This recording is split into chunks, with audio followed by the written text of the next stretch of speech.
j'ai repéré les emplacements où j'allais mettre mes vis inox, même si j'ai le collage à l'araldite. Le collage, c'était juste pour tenir la glissière le temps de mettre les vis. J'ai déjà mis un petit coup au pointeau pour centrer le forêt. Je vais faire la même chose en dessous.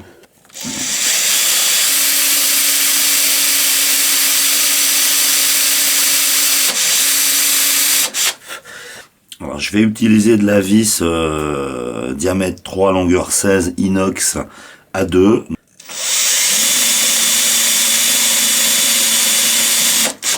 J'ai posé les vis fraisées sur la partie mobile, ça c'est bon. Maintenant je vais faire pareil sur la partie fixe, celle qui est encastrée dans le panneau lui-même. Tout le système est à l'envers, partie fixe, partie mobile. Ça coulisse, c'est pas trop serré, en tout cas pour la partie qui nous intéresse, c'est-à-dire les quelques millimètres pour voir les ouïes, ça me paraît pas mal. Ça se monte comme ça, donc le vérin va venir ici. Il faut que je perce un trou au centre pour que cette partie-là puisse passer, ressortir de l'autre côté où il y aura la vis de réglage qui va venir appuyer là-dessus. Et j'ai chauffé par en dessous, tranquillement, le cylindre, le piston, pour voir de combien il sortait quand il était en extension maximum. Ça me permet de vérifier que la pointe du vérin thermique sortie à fond, donc on va dire en configuration plein soleil en été, celle où je veux soulever le clapet, elle est pratiquement au niveau de la surface supérieure du clapet. Donc quand le clapet sera ouvert de 4-5 mm, avec une bonne vis de réglage au-dessus, ça me permettra de toucher la pointe et donc de soulever le clapet. Donc on va partir là-dessus.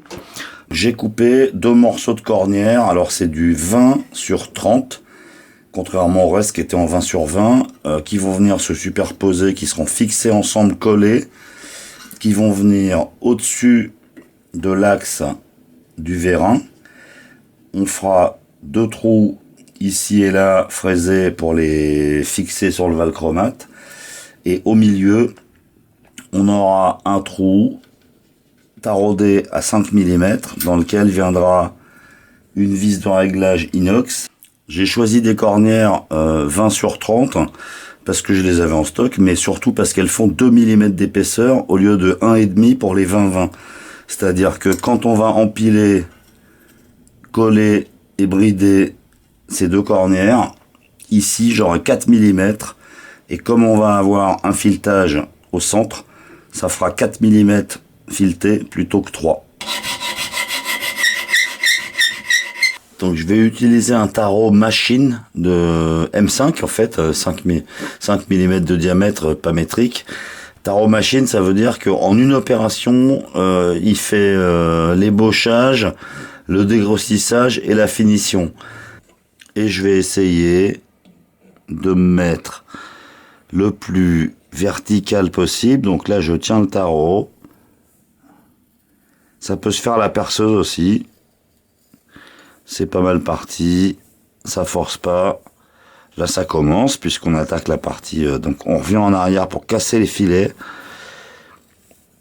1, 2, 3, on revient en arrière, on casse les copeaux. 1, 2, 3, on revient en arrière, on casse les copeaux. 1, 2, 3, jusqu'à ce qu'on ait traversé entièrement. Si je prends ma vis M5 et que je la fais descendre, ben ça va plutôt pas mal. Là, ça fait un moment que je le chauffe, on va voir où il est. Je retire la partie mobile, il est entièrement sorti, donc il faut que j'utilise la vis pour l'amener à sa position. Là j'ai réglé la vis pour que vérin entièrement sorti, on ait 4 mm de jeu, c'est-à-dire l'ouverture des ouïes pour que ça ventile. Maintenant, ce qu'on va voir, c'est si en refroidissant le vérin, ça va retomber à sa place. Je vais en profiter, j'ai démonté la vis de réglage en fait de la butée sur du clapet en fait, et je vais mettre un chanfrein sur le bord de la pièce en valchromate. Aucune contrainte mécanique particulière, c'est juste que J'aime pas laisser des arêtes vives, c'est dégueulasse, quoi.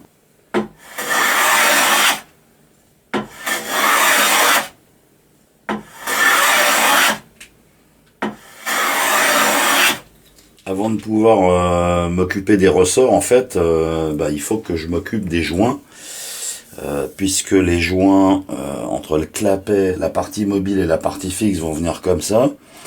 Ces joints, ils ont une épaisseur libre et ils ont une épaisseur comprimée. Donc, si je prends pas ça en compte maintenant, je vais avoir du mal à positionner proprement la hauteur des ressorts. Donc, je vais poser les joints. Là, on voit les endroits où le papier de verre, l'abrasif a touché, c'est brillant, ça veut dire que ça dépassait un petit peu. Là, j'ai un petit creux, mais ça ira. Le but, c'est pas d'avoir un truc parfaitement rectifié, parfaitement plan, c'est de pas avoir d'arêtes vives qui risquent de déchirer à la longue le joint.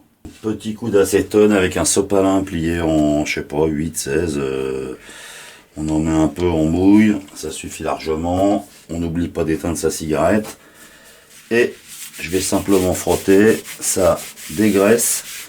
Ça va aussi enlever les poussières s'il en reste un peu. J'ai posé le joint sur l'alu. Alors évidemment, j'ai pas oublié de bien l'écraser après, une fois l'avoir mis en place. Alors important, ici j'ai laissé de la place entre le bord de la cornière et le joint, parce que j'ai l'autre partie qui coulisse et qui doit rentrer dedans. Pour fixer les ressorts, en fait, je suis parti sur une solution. Je me suis dit qu'il fallait que je me débrouille avec ce que j'avais. Donc toujours de la cornière, une lumière ovale là, qui va coulisser là-dedans. Et pour fixer ça, je vais utiliser, alors je sais pas si on va bien voir, je vais essayer d'approcher un peu. Donc des vis, en fait, c'est du M5. Diamètre 5 métrique, 8 de long, c'est des vis dites low profile, c'est-à-dire qu'en fait elles sont très plates, la tête est très plate et a un encombrement très faible. Alors, c'est ce qui me reste de la construction de ma fraiseuse numérique. Inconvénient, elles sont pas filetées jusqu'au bout, donc peut-être qu'il va falloir que je rajoute une rondelle pour que ça serre suffisamment la cornière. On verra. Une cornière avec une vis et une lumière où je pourrais régler en hauteur. Je vais faire un petit trou de 2 mm ici pour accrocher le ressort. Sur la partie mobile, pour accrocher le ressort également, une cornière. C'est une 20-20 que j'ai coupée avec un trou ici pour pouvoir la fixer là-dessus. Là, je ferai aussi un petit trou de 1,5 mm, 2 mm de diamètre. Réussir à accrocher le ressort entre là et là en bas. Alors, je vais essayer. C'est passé. Donc là, j'ai un ressort. Je vais faire la même de l'autre côté. Peut-être que je remonterai un petit peu pour la tension et on va voir. Du coup, on a le clapet mobile en velcro, la cornière, le joint, la partie fixe, le vérin qui se voit pas beaucoup et les ressorts qui se voient pas du tout.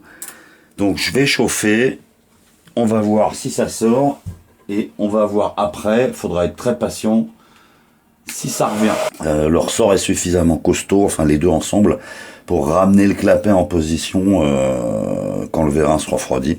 Donc je vais le déclarer bon pour le service.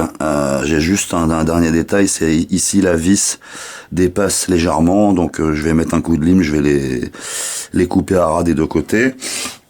Et c'est la fin de la fabrication du panneau. Je vais aller poser le clapet à l'occasion chez le copain quand j'aurai le temps. Et puis on se retrouvera peut-être début 2020 pour des nouvelles sur le fonctionnement de l'ensemble du dispositif. En tout cas, cette V1, j'espère qu'elle va donner à peu près les résultats que j'imaginais. Merci à tous ceux qui ont regardé. À la prochaine.